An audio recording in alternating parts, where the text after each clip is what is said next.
This is Democracy Now!, democracynow.org, the War and Peace Report. That was Curtis Mayfield. And we're talking about the uprising in Egypt that continues to swell, with more than 1 million people expected out tomorrow.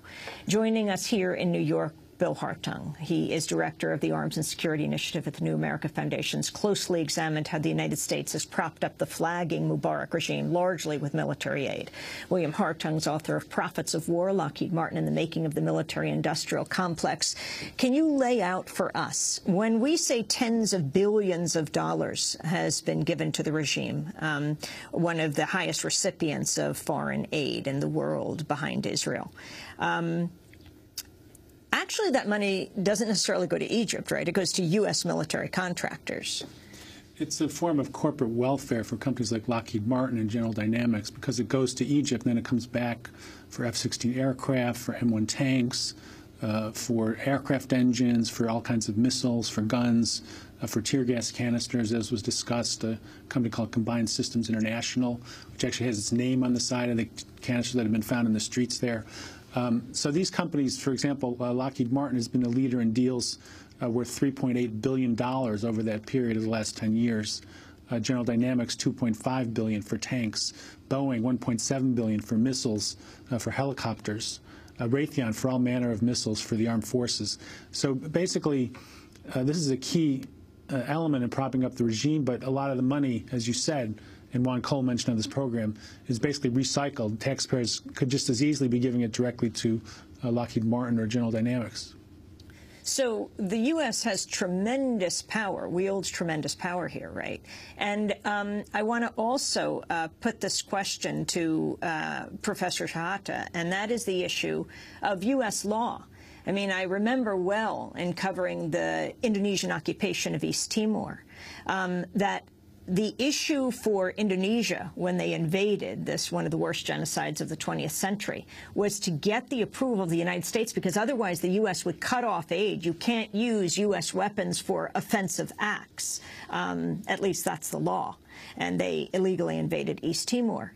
What about the Mubarak regime using these weapons on the people who are rebelling?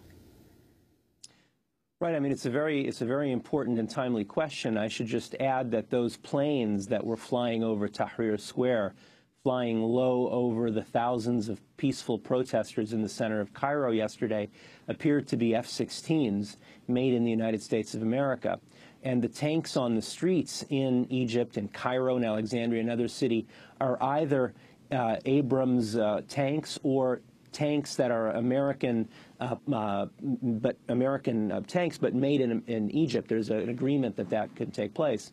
And so this is very much a serious issue, and the United States does have tremendous influence over President Mubarak.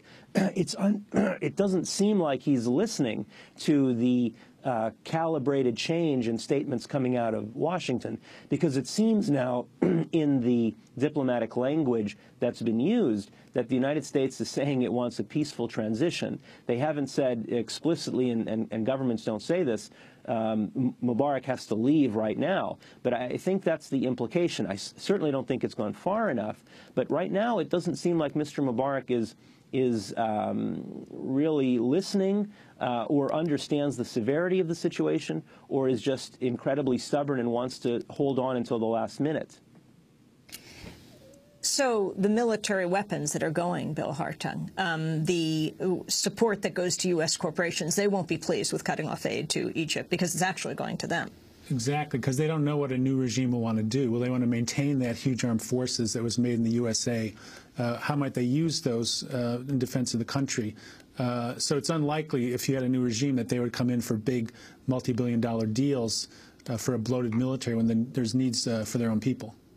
According to lists of arms sales notifications compiled by the Pentagon's Defense Security Agency, Assistance Agency, in the last decade alone, the Department of Defense has brokered over $11 billion in U.S. arms offers to the Egyptian regime on behalf of weapons manufacturers Lockheed Martin, General Dynamics, Boeing, Raytheon, and General Electric.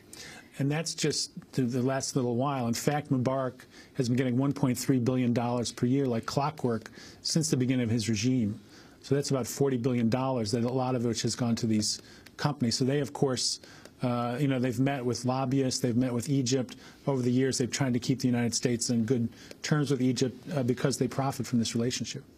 Well, I want to thank you very much, Bill Hartung, for joining us. Bill Hartung, Director of the Arms and Security Initiative at the New America Foundation, and Samer Shehata, who is Assistant Professor of Arab Politics at Georgetown University.